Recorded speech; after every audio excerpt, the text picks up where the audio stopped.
De volta aqui para o segundo bloco do Tribuna Livre, o programa, a PEC 241, ela acende os ânimos, por isso que a gente está debatendo assim, mas o telespectador compreende com certeza. A palavra está com a professora Rosana. Os males da PEC 241 para os trabalhadores, é a sua pauta. Em geral, a questão da aposentadoria na educação como se diz, não afeta estados e municípios. Na nossa compreensão, ela afeta sim, porque as nossas universidades já funcionam de situações muito... Ele é professor da universidade, sabe as condições hoje que as universidades funcionam. Então, vão ter um grande prejuízo. E quem é que utiliza as universidades? São nossos filhos, nossos netos. Isso já vem ao longo dos anos lutando-se para privatizar a educação de nível superior. Pautas importantes dos trabalhadores em educação, piso do magistério. Muitos podem considerar que não é importante, mas para a educação é importante. Todo mundo sabe a situação de quem é educador hoje. Os salários que são pagos a professores e funcionários de escola. Então, são direitos que ao longo dos anos a gente foi conquistando com muita luta que estão sendo retirados. O pré-sal, que iria para a educação, melhorar as condições físicas das escolas, condições de trabalho, a valorização profissional, esses também já não estarão mais nos cofres para quem se invista na educação. E da saúde também iria. Quem disse isso? Então, vão votar logo mais e retirar esses direitos. Não. Então, essa PEC, ela tira direito de trabalhador, ela tira o direito dos próximos ingressarem no mercado de trabalho. Todo mundo fala que não, ela é boa, que ela vai resolver, que ela vai melhorar o Brasil. Não vai melhorar. Ajustar o ajuste fiscal. Vai ter essas melhoras para o Brasil. Eu vou economizar, olha só, diz que no final da PEC vai ter não sei quantos milhões para a educação. É interessante a educação ir receber não sei quantos milhões só daqui a tanto tempo. Estão falando sério. Por que que não vai ter um investimento agora, neste momento, para a educação? Todo país que se preza tem que olhar para a condição social dos trabalhadores, da população. Então, quando você corta nessas políticas, é aumentar a tensão social no Brasil. Então, a gente precisa olhar também os dois ângulos. Se o governo quer criar essas condições porque ele vai conseguir frear os gastos públicos, quem é que está gastando excessivamente? É o povo. Então, essas o maior coisas gastador é a Previdência, professora. Não, a Previdência não gasta. A Previdência é o maior gastador. Dizer que a Previdência é o grande furo do Brasil, isso não é real. Viu? Claro que não. Então, vamos lá. Não é real. Tem uma contribuição do trabalhador para a Previdência. Então, usaram este discurso de dizer que a Previdência está falindo o Brasil, que a Previdência é isso. Isso não é real, não. Falam da Previdência porque está atendendo o trabalhador, está atendendo aqueles que realmente precisam de ter uma aposentadoria. Então, por que cortar naqueles que já estão em piores condições? Porque o aposentado em geral, que não é aquele que é concursado, que é o trabalhista, as condições são precárias. Não existe reajuste em aposentadoria. E o que colocar de reajuste para a aposentadoria? Olhar o índice inflacionário do ano anterior. O que vai ter de evolução de reajuste nas aposentadorias? Sim, então, fala porque eu queria fazer algumas observações. Vamos ouvir um pouquinho aqui. Eu me preocupo, a Rosângela é a pessoa que eu mais gosto no Acre, porque eu divido de tudo que ela imagina. É o direito seu, de nós nos amamos outros. pelas nossas diferenças. Isso é muito bom. Não é interessante? Mas essa foi internacional, olha. Não, porque a partir do tirar instante... o direito da aposentadoria. A partir do instante que a Rosângela diz que não leva em consideração o déficit da nossa Previdência, aí eu perco o sentido. Não é Narciso, aquele advogado que veio aqui de Pernambuco, ele sustentou essa posição dela, você lembra? Não é. Rosângela, o déficit da Previdência deste ano será 150 bilhões de reais. O deste ano. Descoberto. O do ano que vem será 170 bilhões. O de 2019, 190 bilhões. Você não briga com números. Não briga. É a matemática, você não pode. Agora, Mas quem garante que fizeram os cálculos concordo com você. Eu concordo com você. No curto não existe, prazo, gente. Com a coisa que você diz.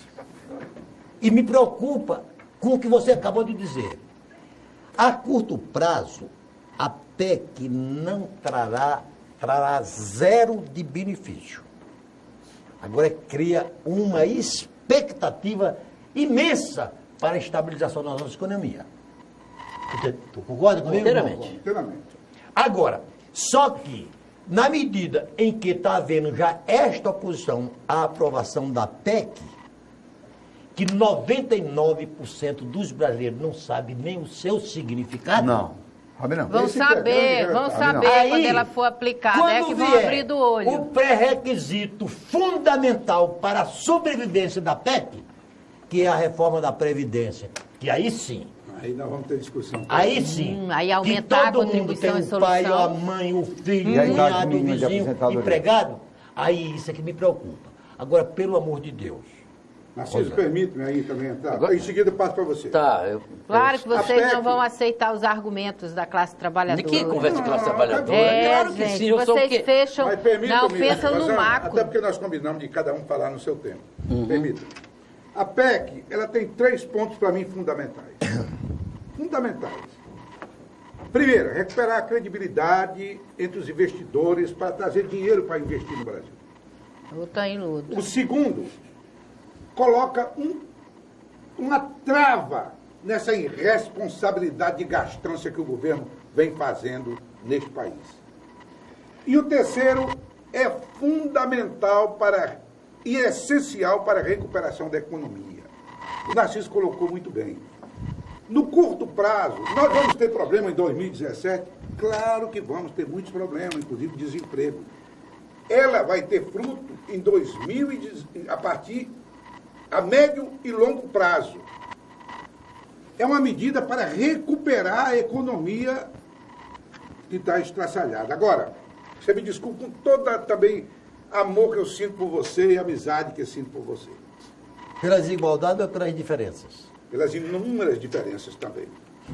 Nessa relação, porque o problema de falar em trabalhador, ninguém fala mais em trabalhador do que o Maduro lá na Venezuela.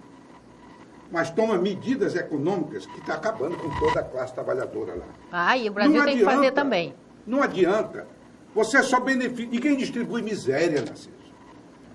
A gente só pode distribuir recursos melhores para os trabalhadores, de uma forma geral, à medida que um país começa a produzir riqueza. É claro. Pois não. Ok. Não, veja. Só um minutinho. Mas Astério... O senhor vai falar. Dá licença para o JC. Só quero acrescentar o seguinte. Não, dá licença, deixa eu fazer alguma... O senhor sustentou que havia outra alternativa à PEC 241. No começo foi. Não. Que poderia ser... Eu disse poderia ser isso. Contenção de gastos, 20%. No corte, o corte seria... Sim. O senhor falou. Ora, se aumenta impostos e reduz o gasto público, havia necessidade de dar 2 PEC 41, como é que se aumenta impostos, se aumenta CPMF, se você escocha o desgraçado do empresário e do trabalhador que aumenta o esquema da cesta básica, aí você ia ver povo na rua. Você está entendendo? Esta atitude, eu só discordo de você numa coisa. Isso aí não vai resolver o problema da economia brasileira. Isso é o começo de uma solução. Quer dizer, viu, Astério? Essa PEC 241 é o começo de uma solução que vai levar, sabe quantos anos, Osmir? 10 a 12 a 15 anos. Porque o estrago que esses loucos do PT fizeram na economia brasileira, isso foi uma barbaridade. Olhe, sinceramente, eu vou torcer para o Temer não estar nesse negócio desse lava-jato aí da Odebrecht, etc. Porque ele não, vou torcer. Que esteja Gedel, que esteja Moreira Franco, que se lasquem todos. Eu vou torcer que o Temer não seja, sabe por quê? Porque mesmo com a perspectiva de conciliação que ele está tendo e tal, ele está fazendo uma coisa fundamental. Ele está respeitando o Congresso Nacional. Ele configurou maioria, admita isto, configurou maioria no Congresso Nacional, na Câmara dos Deputados, vai configurar maioria na Câmara e vai entrar no Senado, e vai entrar no segundo elemento, que este sim é essencial, que é a reforma da Previdência. Ao contrário do que a senhora diz, a reforma da Previdência vai beneficiar os trabalhadores que não são casta. O Brasil é cheio de castas. O Brasil tem a casta do Judiciário, a casta do Ministério Público, a casta das Assembleias Legislativas, da Câmara Federal, do Senado Federal, dos militares, etc. Essas castas Quer dizer, o trabalhadorzinho, ele vai, ele contribui, qual é o teto dele? 4 mil e tantos reais. Sabe qual é o teto desses caras? 47 mil, 53, 60 mil. Então, qual é a proposta que ele vai fazer, que ele vai ter? Aí eu quero ver se ele tem coragem de fazer. Todos somos iguais diante da Previdência Social. Você tem um teto X para trabalhadores privados e para trabalhadores públicos. Os que ultrapassarem isso, tirem do seu bolso e banquem. João, só fazer um ligeiro Você está me entendendo? Essa é a questão. Se você não fizer isto, se você não eliminar as castas, se você não olhar para o trabalhadorzinho, o Barnabézinho que está lá, tá certo? Aí você se ferra tudo. Você vai fazer aqui em seguida. Não, da opinião que eu vou dar aqui é bem rápido. Aqui no Estado mesmo, Rosana, você falando, e ele tem razão. Ainda não completar, perfeito. Aqui tem funcionários, uma casta de funcionários, que ganham em torno de 30 mil reais. E a aposentadoria integral. Enquanto isso, o grosso é um salário ganha 1.200, a média. A média, 1.300, 1.400. Enquanto isso, tem uma casta aqui, e isso sim tem que ser... Aí chama das corporações, só para concluir a minha parte. Esta PEC, quer dizer, para quem tem honestidade intelectual, Astério, vai dizer o seguinte: esta PEC era proposta pela Dilma Rousseff com o Joaquim Barbosa, tá certo? Eles fizeram essa previsão. A Dilma, se tivesse... Levi, não? Não era o Barbosa. Era o Barbosa mesmo, do planejamento. Do planejamento, tá certo? Isso aí já segurou a situação do Peru, tá certo? Da Espanha, da França, da Alemanha, da Áustria. Da Grécia. Tá certo? De vários países. Então, o que acontece? O Brasil não está inventando nada, não. Ele está sendo realmente rigoroso. 20 anos, tá sendo realmente rigoroso. Não, mas dizendo que pode ser revisto em 10. Em 10, ok? Então, veja só. Por um lado, esta PEC era proposta pela Dilma, que chegou a pensar nisso, mas não reunia as condições políticas para tal. E segundo... A reforma da Previdência, ou nós a fazemos, ou o Brasil... Uma coisa que eu fiquei assim, pasmo, que soube disso há uns 2 meses, é o seguinte: você sabe qual é o maior critério da desigualdade de renda no Brasil? É o diferencial das aposentadorias, das castas para a diferencial do povo. É isso que transforma o Brasil nesse país tão desigual, injusto. Diz que o Rio de Janeiro, o Estado, é uma vergonha. Mas meu amigo, o Brasil é todo o Brasil, todo o Brasil. Então, ou você fura este tumor da desigualdade, direito adquirido? Desta... Eu queria até ouvir mas peraí, direito adquirido... A gente já entra no Não, só para concluir.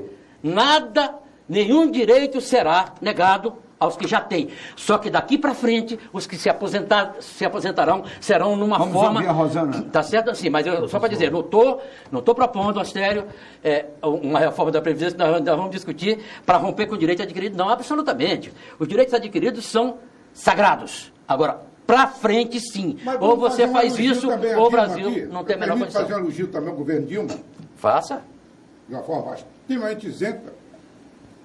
A Dilma, com relação à Previdência, no governo dela, acho que foi no governo dela que foi criada a Previdência dos funcionários. Hoje, o funcionário federal que ingressa no serviço público, ele vai se aposentar pelo INSS. Medida tomada ainda no governo Dilma.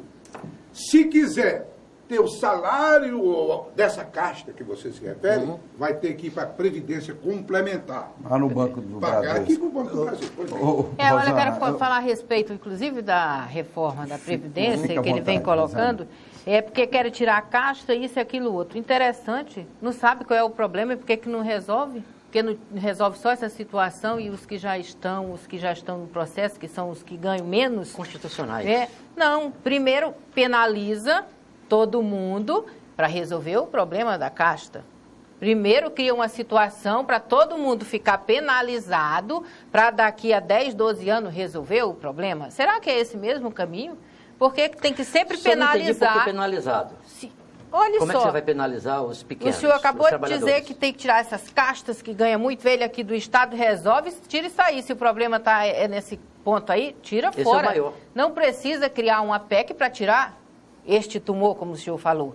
Não precisa criar uma PEC para o governo federal ou o governo resolver os seus gastos, resolva ele seus gastos, reduza, corte as suas despesas excessivas, luxos. Não precisa criar uma PEC.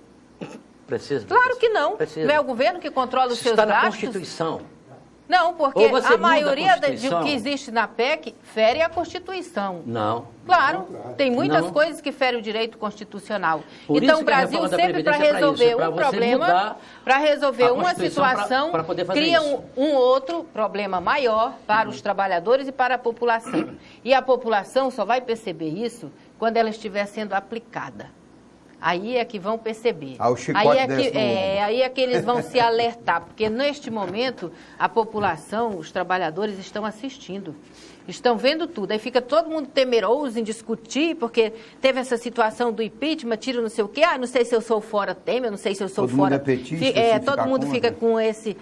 para não discutir essa situação, mas quando ela começar a ser aplicada, aí, como se diz, os trabalhadores vão abrir do olho.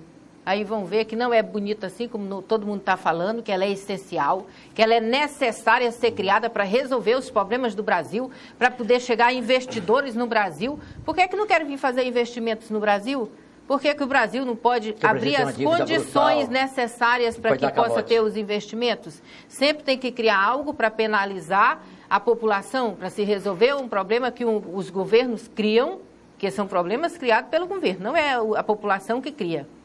E aí a população fica sempre esperando, não, porque vai ser bom, porque vai ser melhor, e não debate, não discute. E quando começa a ser aplicadas é que percebe o grande prejuízo que vão entrar.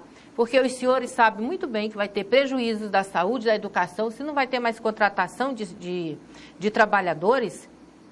Como é que vão estar atendendo? Onde é que tem isso dito? Vão congelar, sim, vai ter congelamentos de muitas coisas, vai ter congelamentos nas políticas, sim, de investimento de infraestrutura. O que faz? Claro que vai ter. Claro que vai ter.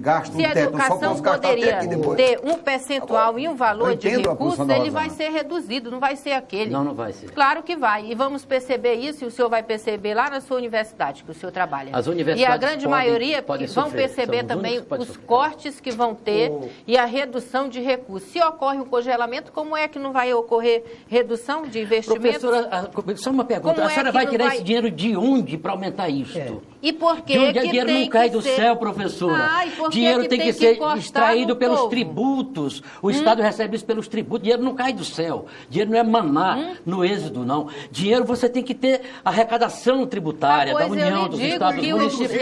Você tem que produzir riqueza para poder ter dinheiro. Mas não porque tem. É mal aplicado. A história do pré-sal também não é correta. É mal distribuído. Só uma questão de informação. E por exemplo, os trilhões que são arrecadados? Só uma informação. Por exemplo, quem estuda o ciclo de negócios, né, o processo recessivo da recuperação, etc., esse processo que é cíclico, vê o seguinte: o mercado de trabalho, tá, e eu acho que nesse sentido a equipe não foi correta, não avaliou direito, não fez um bom diagnóstico, o mercado de trabalho continua sofrendo. E no ano que vem ainda, ele vai sofrer. Porque, desculpa a expressão, a sujeira que foi feita nesse governo, os governos da Dilma e do Lula foi muito grande. Para limpar isto, tem que ter muita PC, draga e tal, para ver se consegue limpar essa sujeira que foi feita. Ora, o mercado de trabalho, que vai ter mercado de trabalho que não vão mais fazer o que faziam, o mercado de trabalho vai piorar no ano que vem. A perspectiva de redução, de estagnação da queda, tá certo? Nós estamos olhando para o fim do poço, mas nós ainda não chegamos lá. Vai ser feita em 2018, e aí o Brasil pode ter, se fizer a reforma da Previdência, a reforma trabalhista, que é outra fundamental, para você ter que ter, para você flexibilizar uma série de... Tá certo? Se você tiver a reforma trabalhista, se você fizer, você moderniza o Brasil para se tornar a quinta economia do mundo. Agora, tá certo? Professora. Por que não cria as reformas? Antes. Não, mas tem que ser a PEC é o ponto inicial. Não, discordo. Nós estamos falando com a sociedade politicamente atrasada, economicamente atrasada e desinformada. E sob aspecto de gestão também. Aí nós precisamos inventar leis exóticas. Leis exóticas. Dá um problema. Então, cria uma lei para acabar com aquele problema. Os países anglo-saxões não adotam esse sistema. A cultura é quem cria as leis. Aqui no Brasil chegou ao ponto de exigir a fidelidade partidária para um sujeito ser candidato a uma eleição legislativa. Nos Estados Unidos, não existe fidelidade partidária. Mas ai daquele que muda de partido pensando que vai ter chance no outro partido, porque ninguém... Olha, aqui a questão do teto, esse teto é necessário, deputada, senador... Deputada. Senador. Perfeitamente, acabou de falar senadora. Senadora, governadora. Ele se torna absolutamente necessário pela cultura perdulária dos nossos governantes. A cultura.